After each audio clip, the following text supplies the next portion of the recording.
This is WCBS Author Talks. I'm Lisa Chernkovich. We ventured outside of our studios, made our way uptown to the Grand Hyatt to attend ThrillerFest, the annual convention of thriller writers. And standing next to me right now is one of those thriller writers, Sheena Kamal. Welcome.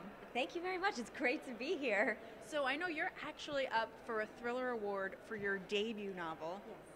Tell us a little bit about the book. Well, the book is called The Lost Ones, and it's about a woman who discovers that the child she'd given up for adoption many years ago has gone missing. Now she's got to delve into the very dark events of her own past in order to figure out just what happened to this child who she's not sure she wanted to exist in the first place. And it's set in the Pacific Northwest in Vancouver, so it's really atmospheric. It's my first book. It's my baby. What's it like to be nominated by your peers for your first book, your baby, as you put it? I can't even describe the feeling. I'm so honored. I try not to think about it because it's overwhelming. So, you know, you can't make it through your day being like, I got nominated for a thriller award. Oh my God, this is such a huge thing. Although that's the inside feeling all the time. But it's really, really meaningful. And also, I got my start at ThrillerFest. This is where I came to pitch to agents. And so this is really where my journey, not to writing, but to publication actually began. So to be nominated for this award is just, it's like a huge deal. And how long ago was that you came here to pitch your book? 3 years ago. It was, ThrillerFest, 3 years ago, 2015.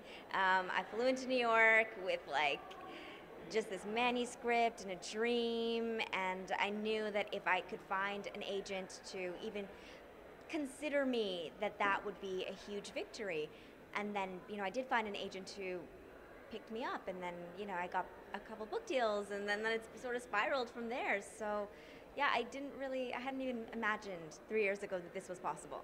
The rest is history, as they say, right? Yes, exactly. So let's get back to your book. I know that your main character, I've read that some people have described her to like the female counterpart to those noir detective, like good old boy type of guys. Is that what you set out to do when you wrote her? No. I wanted somebody that, the female noir detective, no. I wanted someone who kind of was the antithesis of that, and who had experienced trauma and did have a very hard life, but also was a survivor and really resilient, and had this big heart to her. But it's something that no one can really see because she kind of keeps it locked down. She's got a very, you know, sarcastic kind of voice to her. So it wasn't my intention to like go for or against something. I just wanted to tell the story of this woman who was so complicated, but really deserving of another chance in life, and to heal and to grow. I've spoken to a lot of authors who say their characters come to them, whether it be in a dream or this voice just starts speaking to them. Is that how this book evolved for you? Yes, absolutely. So I was a film and TV researcher, and I was paying attention to headlines, and my job was to kind of pay attention to the news. And out of these stories, stories about gender violence really struck a chord with me. So I started to imagine this woman. And so I was sitting in a production office in Toronto, and I knew that this story was not going to be a screenplay. I wouldn't get it out that way. It had to be a novel. And I didn't know how to write a novel at that time. So I just I quit my job naturally, and I took off in order to figure out how to do that and how to bring this character to life, because she really did sort of come to me fully formed. I didn't plan anything with her. It's just right on the page. That's exactly how she appeared. So how did you figure out how to write a novel? You make it sound so easy. Yeah, I know. You know what? I think it's because I was trying to be a screenwriter for so long, and I hadn't really met with a lot of success, but I had a lot of knowledge of structure, I suppose, and character and pacing in me. So I had all this stuff in me. It's just I wasn't really letting it out in the proper medium. So figuring out how to write a novel was less. It was more, I do it by feel. Even today, like you know, as I sit down every morning and I write a book, I still don't know how to write a book. I just figure it out as I go along, what feels good, what feels right. That's what guides me.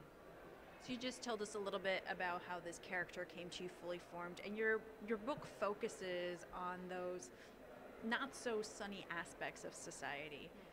Um, was it your intention in that respect to kind of shine a light on these things that are a problem in Vancouver and also kind of all over the world? Yes, yeah. So, I mean, the books are set in Canada, and so what I wanted to do is take a look at the Canadian dream.